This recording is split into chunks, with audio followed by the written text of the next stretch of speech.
বিশেষ রিটেন ম্যাথের এই পর্বে আমরা দেখব হচ্ছে সমাবেশ। এটা হচ্ছে পর্ব নাম্বার 3। যারা বিগত পর্বগুলো দেখেননি তারা অবশ্যই দেখে আসবেন। তো আজকে আমরা সমাবেশের যেটা করব সেটা হচ্ছে অসীম কুমার সাহা স্যারের বইয়ে এই অঙ্কগুলো করব। বিগত ভিডিওতে আমি এর জন্য যে সূত্রগুলো লাগে তার প্রতিপাদন করে দিছি। অবশ্যই ওই সূত্রগুলো না পারলে আমরা এই অঙ্কগুলো করতে পারবো না। তো ওই সূত্রগুলো অবশ্যই দেখে আসতে হবে। তো আমরা এই অঙ্কগুলো করে ফেলি। তার আগে আমরা জেনে নেই যে কি কি সূত্র বা কি কি ফর্মুলা আমরা জানি। এর জন্য কি কি ফর্মুলা লাগবে। টোটাল ফর্মুলা লাগবে হচ্ছে 3টা বা 3টা ফর্মুলা আমরা জানি। সেই সূত্রগুলো এরকম। প্রথম যে সূত্র সেটা হচ্ছে NCR ইকুয়াল টু হচ্ছে n factorial r factorial n minus r factorial. এটা হচ্ছে আমাদের সূত্র। দ্বিতীয় সূত্র হচ্ছে আমাদের এটা জানি যে NCR ইকুয়াল টু আমরা জানি NC n মাইনাস r, অর্থাৎ এই দুইটা সম্পূরক সমাবেশ বলা হয় এবং এই দুটো পরস্পর সমান। এবং তৃতীয় ক্ষেত্রে আমরা যেটা জানি সেটা হচ্ছে এরকম যে NCR plus NCR minus 1 equal to হচ্ছে n প্লাস 1 CR। এই ফর্মুলাটা আমরা জানি। আর আরেকটা ফর্মুলা সেটা হচ্ছে আমরা আগেই শিখেছি, সেটা হচ্ছে এরকম NCR গুণন r factorial equal two NPR, অর্থাৎ NCR এবং NPR এর মধ্যে যে সম্পর্ক সেটা আমাদের এই রিলেশনশিপটাতে প্রকাশ করে। টোটাল এই 4টা সূত্র আমরা শিখলে এই অঙ্কগুলো আমরা খুব সহজেই করতে পারবো। তো এখন আসি উদাহরণ 1-এর, যেখানে বলা আছে যে NC12 ইকুয়াল টু NC8 হলে তবে 22 NCN এর মান নির্ণয় করতে বলছে। খুবই সহজ। এটা হচ্ছে এই ফর্মুলায় পড়বে, আমাদের 2 নম্বর ফর্মুলায় পড়বে। সেটা কি আছে আমাদের NC12 ইকুয়াল টু হচ্ছে NC8 ইকুয়াল টু আমরা কি লিখতে পারি, যেহেতু n এখানে সেম, তাহলে আমরা জানি যে NCR equal two NCN minus r, এটা হলো একই জিনিস। তাহলে একই জিনিস হলে আমরা এইভাবে লিখতে পারি যে NCN মাইনাস 12 ইকুয়াল টু হচ্ছে NC8। এখন আমরা বলতে পারি যে যেহেতু r এবং n মাইনাস r এই দুইটা সেম হয়, তাহলে আমরা বলতে পারি সুতরাং n মাইনাস 12 ইকুয়াল টু 8, এটা আমরা বলতে পারি। তাহলে n ইকুয়াল টু হচ্ছে 8 প্লাস 12, সুতরাং n ইকুয়াল টু হচ্ছে 20। এটাই আনসার। ওকে, এখন আসি নেক্সট। এটাও সেম, অনুরূপভাবেই করতে হবে এটাও। সেটা হচ্ছে যে NC5 ইকুয়াল টু হচ্ছে NC7, এটা সেম। তাহলে আমাকে কি করতে হবে, NCN মাইনাস 5 ইকুয়াল টু হচ্ছে NC7। তাহলে সুতরাং আমরা বলতে পারি যে এই যে NC5 আর ইকুয়াল টু হচ্ছে 7, NC মাইনাস 5 ইকুয়াল টু 7, এটা লিখতে পারি। তাহলে n ইকুয়াল টু লিখতে পারি 7 প্লাস 5, সুতরাং n ইকুয়াল টু হচ্ছে 12। এটাও আনসার। ওকে, এগুলো আমরা করে ফেলতে পারি। এখন আসি নেক্সটে। তো এটা হচ্ছে টাইপ 1 এর যেটা 1 নম্বর AB। এগুলো খুব সহজ, এগুলো আমরা বলেই দিছি যে এখানে আছে যে 16C 30 এবং 10C 100C 19। এটা দুইটা কিভাবে বের করবো এবং ক্যালকুলেটর ছাড়া কিভাবে বের করবো, শর্টকাটে। খুবই সহজ একটা জিনিস। সেটা আমরা কি করব, আমরা কিন্তু ফার্স্ট ভিডিওতে NCR এর যে 2টা শর্টকাট আছে সেটা আমরা শিখেছি। এগুলো 2 নম্বর শর্টকাট। যারা ভিডিওটি দেখেননি তারা অবশ্যই দেখে আসবেন। তো ইকুয়াল টু আমরা কি লিখতে পারি, এটা 16C 30 ইকুয়াল টু আমরা লিখতে পারি যে এখানে প্রথমে বিয়োগ করব, যেহেতু r এর মান হচ্ছে 3 এর চেয়ে বেশি, তাহলে আমাকে বিয়োগ করতে হবে। তাহলে বিয়োগ যদি করি 16 মাইনাস হচ্ছে 13 ইকুয়াল টু হচ্ছে কত হবে 3। তাহলে এই 3টা নিচে কি হবে, ফ্যাক্টোরিয়াল হবে। এবং আমাদের নিচে যে বিয়োগ ফলের সমান ফ্যাক্টোরিয়াল দিলাম, এই সমান সংখ্যক উপরের যে n থাকবে তাকে ভাঙাইতে হবে। 16কে কয়বার ভাঙাইতে হবে, 3 বার। মানে 16 গুণন তারপর কত লিখতে হবে, 15 গুণন 14। এখন আমরা কাটাকাটি করব। 3 ফ্যাক্টোরিয়াল মানে কত, 3 ফ্যাক্টোরিয়াল মানে 6। আমরা এটা দিয়ে কাটাকাটি করি, তাহলে 3 দিয়ে যদি কাটি এখানে 2 হবে, এখানে 3 দিয়ে কাটলে 5 হবে, আর এখানে 2 দিয়ে 14 কাটলে আমরা 7 পাবো। তার মানে হচ্ছে 35 এর সাথে 5 7 35 গুণন 16, 35 গুণন 16। তার মানে আমরা পাচ্ছি হলো 560। ওকে, এটা আমাদের কমপ্লিট। এখন আমরা এইটা যদি দেখি তাহলে এটা কিভাবে হবে, 100C 98। ঠিক অনুরূপভাবে বিয়োগ করি যে 100 মাইনাস 98 ইকুয়াল টু 2। তাহলে আমাদের হবে হচ্ছে নিচে 2 ফ্যাক্টোরিয়াল আসবে, আচ্ছা, তারপর আমরা কি করব, এই 100 কে দুইবার ভাঙাবো, 100 গুণন 99। তাহলে আমরা যদি ক্যালকুলেশন করি 2 ফ্যাক্টোরিয়াল মানে হচ্ছে 2, তাহলে আমরা 2 পাচ্ছি। 2 দিয়ে যদি এটাকে কাটি 50 পাবো, 50 দিয়ে আমরা 99 কে গুণ করব, সেটা কত হয় 4950। এটাই হচ্ছে আমাদের অ্যান্সার, খুবই সহজ। তার মানে এটা হচ্ছে, এটা হলো ফার্স্ট সেকেন্ড রুল, আমি যেটা রুল দুইটা দিছি তার মধ্যে সেকেন্ড রুল। তার সেকেন্ড রুলে ছিল এরকম যে আমাদের যদি আর এর মান কি হয়, আর এর মান যদি অনেক বেশি হয়ে যায়, অর্থাৎ চারের চেয়ে বেশি হয়, যে 4 5 6 7 8 এরকম অনেক বেশি হয়, তাহলে আমরা কি করব, বিয়োগ করব।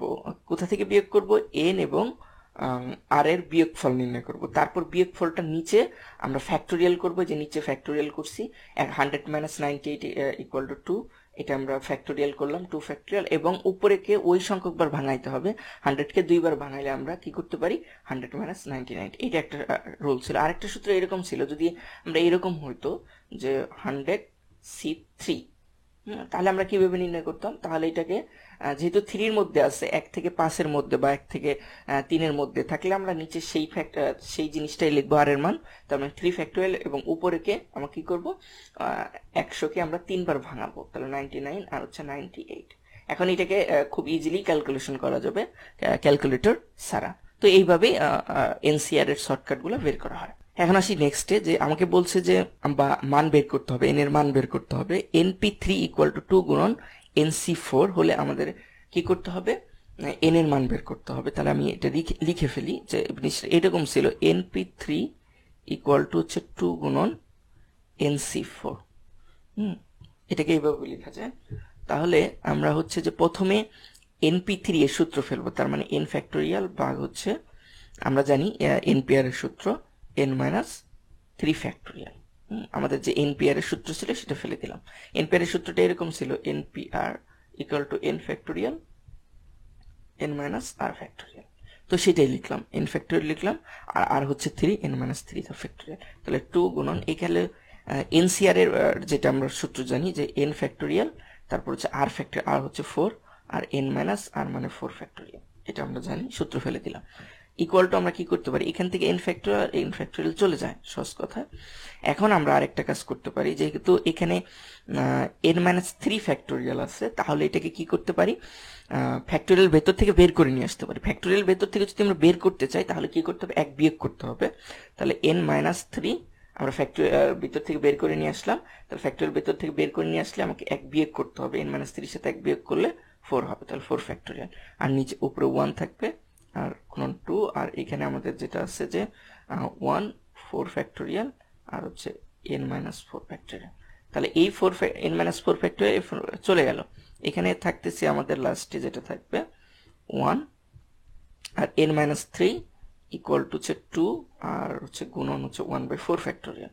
তো এখন আমরা জাস্ট আর গুণন করব, তাহলে আর গুণন করলে পাবো 2n - 6 = হচ্ছে 4 ফ্যাক্টোরিয়াল।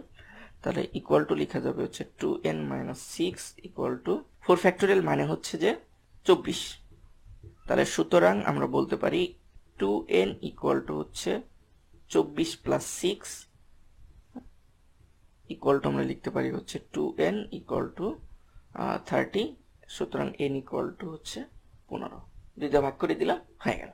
ঠিক আছে, এখন আমরা করব অঙ্ক হচ্ছে 4 নম্বর, যে এখানে যেটা আছে যে nc2 = হচ্ছে 2/5 গুণন nc4, এটা হচ্ছে আমাদের ডাক। এখন আমাদের এনসিআর এর সূত্র ফেলবো, তাহলে n ফ্যাক্টোরিয়াল, আর নিচে যেটা হবে সেটা হচ্ছে যে 2 factorial n - 2 factorial equal two হবে হচ্ছে 2/5, এখানে হবে হচ্ছে n ফ্যাক্টোরিয়াল, আর হচ্ছে 4 ফ্যাক্টোরিয়াল n - 4 হোল ফ্যাক্টোরিয়াল। এটা লিখে ফেললাম। এখন n ফ্যাক্টোরিয়াল থেকে গেল, n ফ্যাক্টোরিয়াল রেখে দিলাম, 2 ফ্যাক্টোরিয়াল মানে 2, আর আমরা n - 2 কে n - 4 এর দিকে নিয়ে যাব। তাহলে কি করতে হবে, ফ্যাক্টোরিয়াল ভেতর থেকে যদি আমরা বের করে নিয়ে আসি, তাহলে তার পরের সংখ্যাকে ফ্যাক্টোরিয়াল করতে হয়। n - 2 কে বের করে নিয়ে আসলাম, তার মানে n - 3 কে ফ্যাক্টোরিয়াল দিতে হবে। আবার n - 3 কে বের করে নিয়ে আসলাম, তাহলে কাকে ফ্যাক্টোরিয়াল দেবে, n - 4 হোল ফ্যাক্টোরিয়াল। এইভাবে লেখা যায়। ইকুয়াল টু আমরা কি লিখতে পারি, 2/5, আর 4 ফ্যাক্টোরিয়াল মানে হচ্ছে 24, আর উপরে থাকে n ফ্যাক্টোরিয়াল, আর নিচে হচ্ছে n - 4 হোল ফ্যাক্টোরিয়াল। n - 4 আর n - 4 চলে যাচ্ছে, থাকতেছে হচ্ছে আমাদের এখানে n ফ্যাক্টোরিয়াল, n ফ্যাক্টরিয়াল চলে যাচ্ছে, আর থাকতেছে হচ্ছে আমাদের এইখানে যেটা থাকবে সেটা এই 2 দিয়ে আমরা যদি 24টা কাটি তাহলে 12 পাবো। তাহলে আমরা যেটা পাচ্ছি, আর 2 দিয়ে যদি আমরা কাটি তাহলে আমরা যেটা পাবো 6, তার মানে 5 6 30 পাচ্ছি এখানে। তাহলে এখানে যেটা পাবো সেটা হচ্ছে উপরে 1 পাবো আর নিচে হচ্ছে n-2, আর এখানে পাবো n-3 ইকুয়াল টু আমরা যেটা পাবো সেটা হচ্ছে হলো 1/30। এখন আড়াআড়ি গুণ করে দিই, আড়াআড়ি গুণ করলে যেটা আমরা পাবো সেটা হচ্ছে এখানে পাবো n-2 আর n-3 গুণ করবো, তাহলে n স্কোয়ার, তারপর হচ্ছে minus 3n minus 2n plus 6 equal to কত পাবো 30। জাস্ট আর এখানে n-2 n-3 গুণ করে আড়াআড়ি মানে আমরা করে দিলাম, আড়াআড়ি গুণ করলাম, 1 এর সাথে এটা গুণ করলাম আর 1 এর সাথে 30 গুণ করলাম। এখন আমরা যেটা পাবো সেটা হচ্ছে এরকম যে n স্কোয়ার মাইনাস 5n আর এখানে পাবো হচ্ছে প্লাস 6 মাইনাস 30 ইকুয়াল টু 0। তাহলে ফাইনালি যেটা পাচ্ছি সেটা হচ্ছে n square minus 5n, n square minus 5n, তারপর হচ্ছে মাইনাস কত পাবো, মাইনাস হচ্ছে 24 ইকুয়াল টু 0। আমরা একটা নিউ পেজ নিয়ে নিই, n square minus 5n minus 24 equal to 0। তাহলে আমরা জানি 3 8 24, তাহলে n square minus 8n plus 3n minus 24 equal to 0, এটা লিখতে পারি। তো আমরা কি করব, n কমন নিব মিডল টার্মের জন্য, 8 থাকবে, প্লাস 3 কমন নিব, তাহলে কি থাকবে n মাইনাস 8 থাকবে ইকুয়াল টু 0। তাহলে আমরা n মাইনাস 8 কে নিয়ে নিতে পারি, আর একটা হচ্ছে n প্লাস 3 ইকুয়াল টু হচ্ছে 0। তাহলে সুতরাং n এর মান কত হবে 8 অথবা কত হবে মাইনাস 3, এটাই আমাদের অ্যান্সার। ওকে, পরে আসি নেক্সট অঙ্কে। নেক্সট অঙ্ক হচ্ছে এইটা এরকম যে NPR ইকুয়াল টু 240 এবং হচ্ছে NCR হলো 120 হলে n এবং r এর মান নির্ণয় করতে বলছে। এখন এটাকে এভাবে লেখা যায় যে দেওয়া আছে যে NPR ইকুয়াল টু 240, তাহলে এটাকে আমরা কি করতে পারি, n ফ্যাক্টোরিয়াল ভাগ হচ্ছে n minus r factorial, n factorial ভাগ হচ্ছে n minus r whole factorial equal to লেখা যাবে 240। তাহলে আমরা n ফ্যাক্টোরিয়াল লিখলাম আর n মাইনাস, আচ্ছা এটা আমরা 1 নং সমীকরণ ধরলাম। আবার কি দেওয়া আছে, আবার দেওয়া আছে হচ্ছে NCR ইকুয়াল টু হচ্ছে 120। ঠিক অনুরূপভাবে সূত্র ফেলবো, n ফ্যাক্টোরিয়াল ভাগ হচ্ছে মানে হচ্ছে 3 r ফ্যাক্টোরিয়াল যেহেতু, তাহলে r ফ্যাক্টোরিয়াল আর হচ্ছে n মাইনাস r তার হোল ফ্যাক্টোরিয়াল ইকুয়াল টু আমরা লিখতে পারবো 120। তাহলে এটা হলো 2 নং সমীকরণ। এখন 1 আর 2 আমরা কি করব, ভাগ করব। ভাগ করলে মোটামুটি আমরা হচ্ছে n এবং r এর মান পেয়ে যেতে পারি। তো আমরা ভাগ করে দিই। তো ভাগ করার পর আমরা যেটা পাচ্ছি যে তাহলে 1/2, তাহলে হচ্ছে n ফ্যাক্টোরিয়াল ভাগ হচ্ছে n minus r whole factorial ভাগ হলো আমাদের এখানে হচ্ছে 2 নং আছে n ফ্যাক্টোরিয়াল ভাগ হচ্ছে হলো r factorial n minus r whole factorial equal to লেখা যাবে আমাদের হচ্ছে 240 ভাগ হচ্ছে 120। এটা আমরা করে ফেললাম।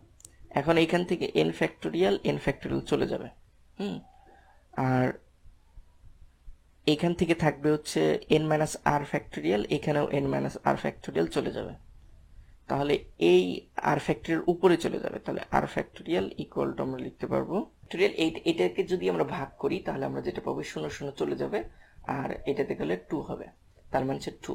তাহলে আমরা লিখতে পারি সুতরাং r ফ্যাক্টোরিয়াল ইকুয়াল টু হচ্ছে 2 ফ্যাক্টোরিয়াল, কারণ হচ্ছে 2 ফ্যাক্টোরিয়াল মানে 2, সমস্যা নাই। তার মানে সুতরাং আমরা উভয় পক্ষ থেকে যদি ফ্যাক্টোরিয়াল বাদ দিয়ে দিই তাহলে আমরা যেটা পাবো, সুতরাং r ইকুয়াল টু হচ্ছে 2, এটাই আমাদের অ্যান্সার। আর এর মান পেয়ে গেলাম। আমাদের নেক্সটে যেটা করতে হবে যে 2 নং সমীকরণে আমরা যেটা 2 নং সমীকরণ পাইছি বা হচ্ছে যে NCR 120, এইখানে আমাদের কি করতে হবে, আর এর মান বসিয়ে ক্যালকুলেশন করতে হবে। এখন আমরা নতুন একটা পেজ নিয়ে নিই, তাহলে হচ্ছে আমাদের 2 নং ইমপ্লাইজ 2 নং এ যেটা ছিল যে NCR ছিল, তাহলে NC2 আর এর মান 2 পাইলাম, ছিল 120। তাহলে এখন আমরা যেটা করব যে NC2 এখানে আমরা সূত্র ফেলবো। কোন সূত্রটা, যে আমরা জানি যে নিচে r এর মান সেটাকে, অর্থাৎ r এর মান সেটা নিচে ফ্যাক্টোরিয়াল হয়, 2 ফ্যাক্টোরিয়াল দিলাম, n কে 2 বার ভাঙাইতে হবে, তার মানে n ফ্যাক্টোরিয়াল কে 2 বার ভাঙানো, তাহলে n তারপর হচ্ছে n - 1 এরকম করে নিয়ে আসবো। তাহলে আমরা কি আসবো, n ইনটু n মাইনাস 1 দুইবার ভাঙানো হয়ে গেল ইকুয়াল টু 120 এন 2 ফ্যাক্টরিয়াল মানে 2 তাহলে n into n minus 1 equal to 2 দিয়ে যদি একটা গুণ করি 240 হবে আর n দিয়ে এখানে গুণ করলে হচ্ছে n স্কয়ার মাইনাস n আর 240 কে এবারে নিয়ে আসি ইকুয়াল টু 0 হবে এখন 240 আমরা যদি 16 গুণন 15 করি তাহলে আমরা কত পাবো 240 পেয়ে যাব তাহলে আমাদের কি করতে হবে যে n square minus 16n plus 15n minus হচ্ছে 240 ইকুয়াল টু হচ্ছে 0 এইখান থেকে আমাকে যেটা করতে হবে n কমন নিতে হবে তাহলে n মাইনাস 16 পাবো প্লাস হচ্ছে এখানে যদি আমরা 15 কমন নেই তাহলে n মাইনাস 16 পাবো ইকুয়াল টু 0 তাহলে সুতরাং আমাদের পাচ্ছি n মাইনাস 16 আর n plus 15 equal to 0 n এর মান তাহলে কত হবে সুতরাং n ইকুয়াল টু হচ্ছে 16 আর হচ্ছে মাইনাস 15 এটাই হচ্ছে আমাদের অ্যান্সার ওকে এখন আসি পরবর্তী অঙ্ক সেম যে npr ইকুয়াল টু 24 আর ncr ইকুয়াল টু 9 তাহলে r এর মান কত এটা 1 নং আর 2 নং ভাগ করে দিলেই অঙ্কটা হয়ে যাবে ওই আগের অঙ্কের মতোই যে এরকম করতে হবে যে এখানে npr ইকুয়াল টু 54 তাহলে আমরা কি করতে পারবো যে এখান থেকে যেটা হবে যে n ফ্যাক্টোরিয়াল আমরা আর হচ্ছে n মাইনাস r ফ্যাক্টোরিয়াল এটা লিখবো ইকুয়াল টু 54 এটা 1 নং সমীকরণ আবার কি করব আবার ncr ইকুয়াল টু হচ্ছে 9 তাহলে আমরা লিখতে পারি যে n ফ্যাক্টোরিয়াল ভাগ হচ্ছে r factorial n minus r whole factorial equal to আমরা লিখতে পারি 9 তাহলে ইকুয়াল টু আমরা কি করতে পারি এখন এটা হলো 2 নং সমীকরণ ধরলাম এখন 1 নং আবার 2 নং ভাগ করব তো 1 নং ভাগ হচ্ছে 2 নং তাহলে ভাগ করলে আমরা যেটা পাবো এখানে হচ্ছে n ফ্যাক্টোরিয়াল আর হচ্ছে এখানে n minus r whole factorial আর এখানে থাকবে হচ্ছে যে n ফ্যাক্টোরিয়াল আর থাকবে হচ্ছে r ফ্যাক্টোরিয়াল আর n minus r whole factorial equal to আমরা কি করতে পারি 54 ভাগ হচ্ছে 9 তো আমরা কাটাকাটি করব যে n ফ্যাক্টোরিয়াল চলে যাচ্ছে n minus r factorial n minus r factorial চলে যাচ্ছে তাহলে উপরে থাকতেছে r ফ্যাক্টোরিয়াল এখানে হচ্ছে 6 থাকতেছে তাহলে এটা ইকুয়াল টু লিখতে পারি r factorial equal two 6 equal to কি লেখা যাবে 6 ইকুয়াল টু জানি আমরা 3 ফ্যাক্টোরিয়াল লেখা যায় কারণ 3 গুণন 2 গুণন 1 ইকুয়াল টু হচ্ছে 6 তার মানে আমরা 6 ফ্যাক্টোরিয়াল ইকুয়াল 3 ফ্যাক্টোরিয়াল লিখতে পারি এখন উভয় পক্ষ থেকে ফ্যাক্টোরিয়াল চলে যাবে তো 3 এটাই হচ্ছে আমাদের অ্যানসার ওকে শুধু r এর মানই বের করতে বলছে তো আজকে এই পর্যন্তই নেক্সট ভিডিও দেখার আমন্ত্রণ জানিয়ে এখানেই শেষ করছি আসসালামু আলাইকুম